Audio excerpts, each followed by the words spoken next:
I feel like I was a man. I don't let nobody else dictate how I feel about myself. If you allow that, then you living for the wrong reasons.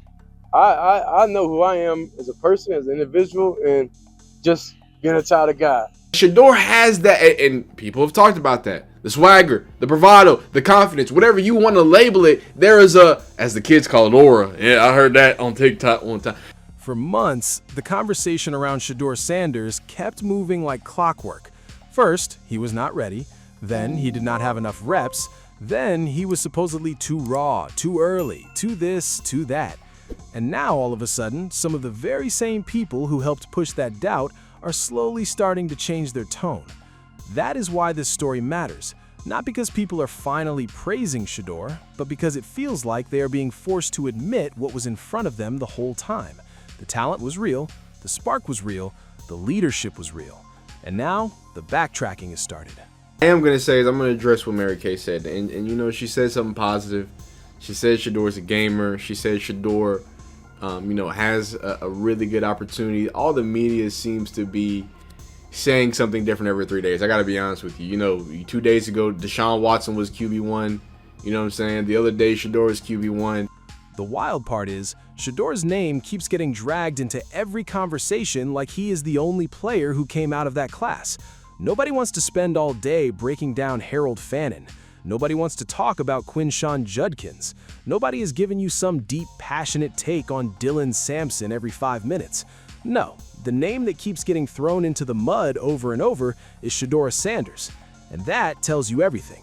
Because when the spotlight gets that obsessive, it usually means people are reacting to more than just football.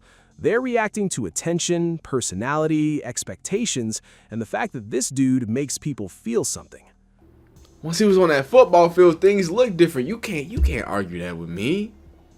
You can't tell me that. I'll give you the last game, whatever, last few games. Maybe everybody was just excited. I guess you're trying to tell me everybody was fighting for Myles Garrett's sack record. I guess. I don't know how you stealing people's sacks help somebody get a sack record. Here's the part nobody is talking about. The media loves confidence until the wrong player shows it. If a quarterback walks in quiet, robotic, and says all the standard stuff, everyone calls him mature and polished.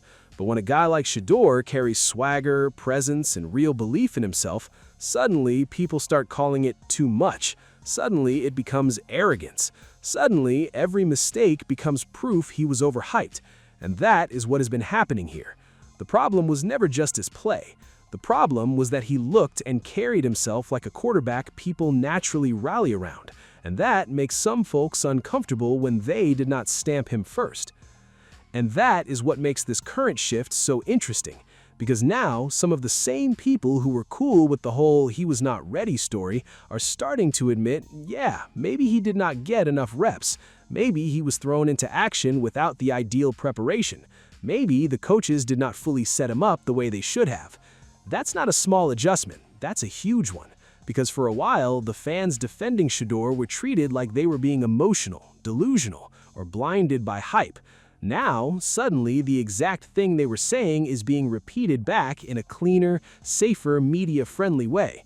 Shedeur is super loud, but he's also, like, he doesn't communicate outwardly of like a leadership. You know what I'm saying? Like, Shedeur has that, and people have talked about that. This is where it gets dangerous. Backtracking in sports media never really comes with accountability. It usually comes with a soft reset. People act like they were always fair, always just asking questions.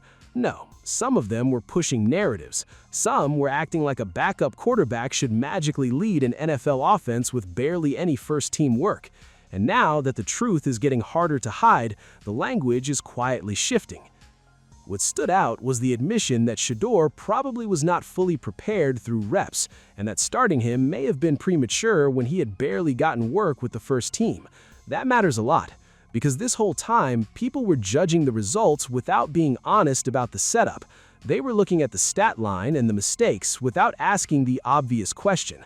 How is a quarterback supposed to look comfortable when he was never given the normal runway to become comfortable? Football is not magic. You cannot starve a guy of reps and then act shocked when his timing is off.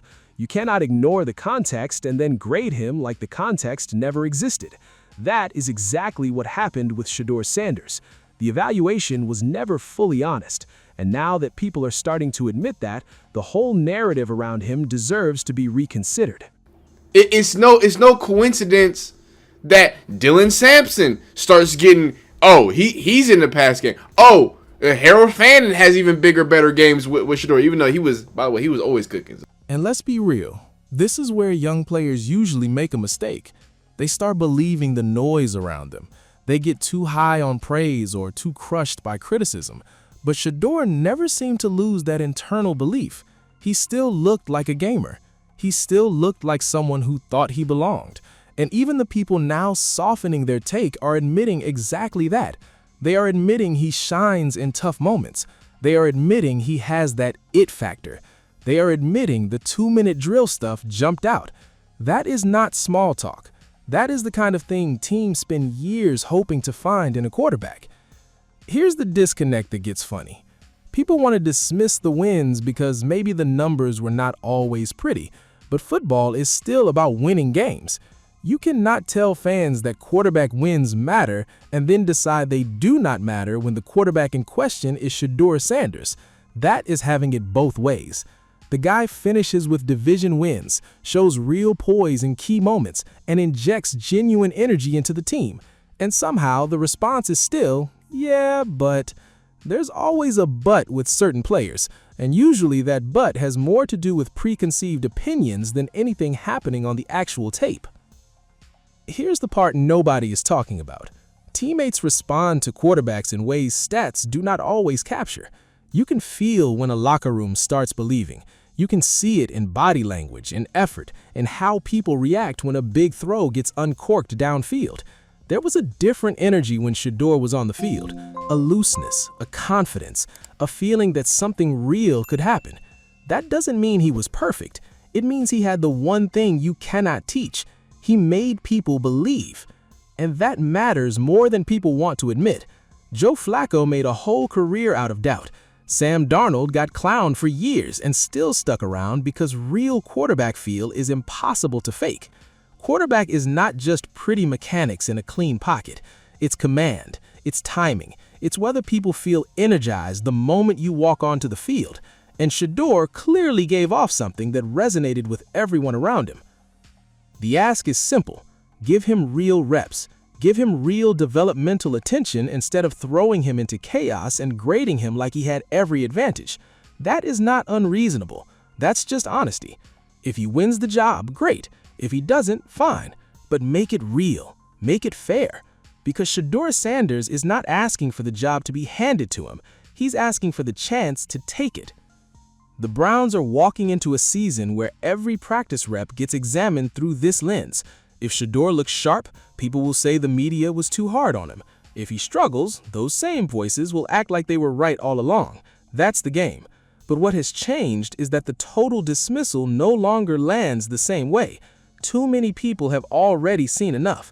Too many people have already noticed the backtracking. And let's talk about the word gamer for a second. When people use that word about a young quarterback, it means something very specific. It means the player looks more alive when the bullets are flying. Coaches can teach reads, timing, and footwork. What they cannot install is nerve. You either have it or you don't. And even the critics are now admitting Shedeur has it. Here's the part nobody is talking about. The reason this bothers fans is not just the criticism, it's the inconsistency. First reps don't matter because a backup should always be ready. Then suddenly he needed more seasoning because he hadn't gotten enough first-team work. You cannot dismiss that factor when it helps your argument and then rediscover it when the narrative starts turning. That's exactly what people mean by backtracking. Because the tools are there, the arm talent is there, the confidence is there. He's not some mystery project. He's a real quarterback prospect who deserves a real process. And if he gets that opportunity and runs with it, the people who kept pushing him down are going to look like they were evaluating a personality instead of a player. Shedeur Sanders forced Browns media to backtrack again, not because he won some press conference battle, but because reality is harder to manipulate than a headline. And that's the part that really scares people. Not that Shedeur might be good, but that he might be good enough to make all that doubt look personal, rushed, and flat out wrong.